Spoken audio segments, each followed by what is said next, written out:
Not bad. Now there's one other one I can do for you, and that's called, actually two, Night Funk.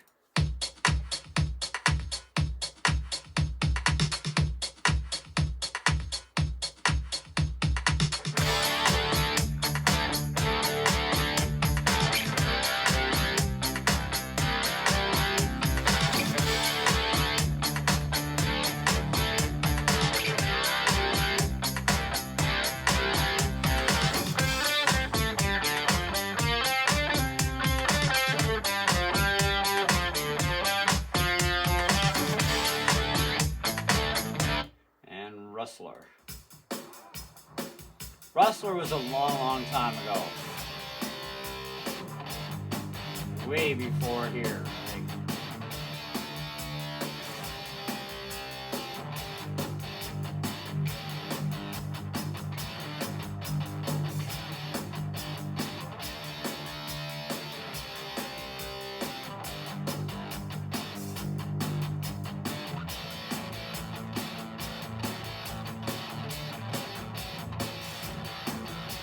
And Skylight's my last one there.